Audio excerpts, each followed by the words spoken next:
said over time on hardship, and we understand that our economy is monolithic in a way. It is one product, and an effect of oil in the international market affects virtually everything. And then the punch is leading with this, saying oil companies owe government over $6 billion. This is coming as from Haiti. And then we have this on hardship that is saying that there is now rising transport fare. Rising transport fare is now becoming a strain to students and is threatening access to quality education. A whole lot is happening within the sector. So please, sir, can you We are not help just us? talking about Okay. even quality of education now. What is going on in the country today is affecting the quality of life generally for almost every person. It was very interesting last week when we were in the standing committee at Enungu when the communique was to be the draft communique was reviewed, and one or two person may be benefiting from government stood up to say tune it down, this, that. I was surprised at the reaction. People from different corners of the country reacting. And you know, people that go to standing committee, they are not just mean people. Yeah. These are people representing dioceses, representing their constituencies. And one of the persons that spoke there that very day, I know was one time Minister of the Federal Republic. He said, this economy is biting on all of us. We need to speak the way we should speak so that those in the corridor of power can hear and see if they can do something. The truth is that like last time I was in the studio, I said this thing about energy is becoming more and more confusing. To me, I remember the last time I came to the studio, I said I'm genuinely getting confused by the day. Okay, you saw what was happening yesterday. It's taking the National Assembly to now be appealing to government to allow Dangote to sell petroleum to marketers. Why? Why should NNPC have that franchise that they are the only one that will buy fuel from Dangote company? Is it deliberately to increase the price? Is it that the NNPC want the status quo to remain? Is it that Nigerians are not reacting? Is it that government don't know what is happening in the street?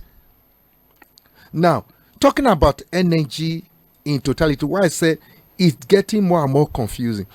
Before I came to the studio, I was just talking to my security company that we employ security that look, I think we have gotten to the point we have to downsize the number of security that we have because we can no longer afford it.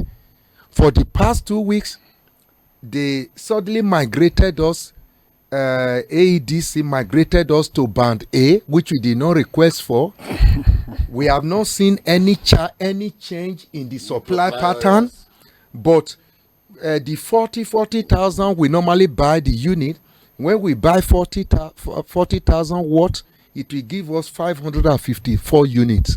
Now, we buy the safe 40,000, gives us 170 units. So, where we manage the 40,000 for maybe 13 to 15 days, it's now giving us every two days. We have been paying 40,000 every two days for the past 2 weeks. What was my offering on Sunday? I analyzed it because I was speaking with my fellow venerable.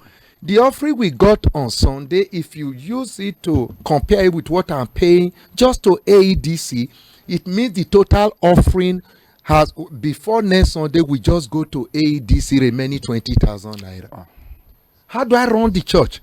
How do I run the system? How do I pay workers at the end of the day? That's why I say it's not just about quality. Quality of education. Everything is being affected. Go to schools, our schools. The schools where my children are, they used to have two classes. At this resumption, everything reduced to one class. Parents have withdrawn their children. Is that the way forward? Is that what the change is meant for?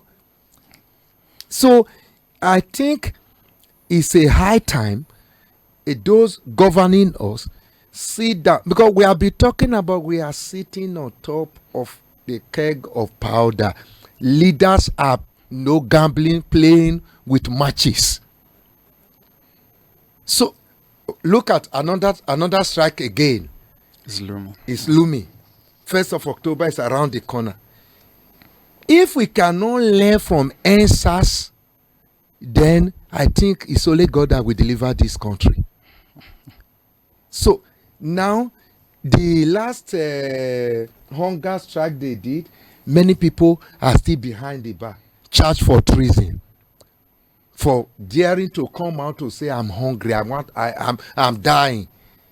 So I think I have to appeal to Mr. President that people have to be alive for you to govern them. Anything that will be done to bring the cost of the price of fuel, food, and energy, because these two things have a way of affecting every other thing.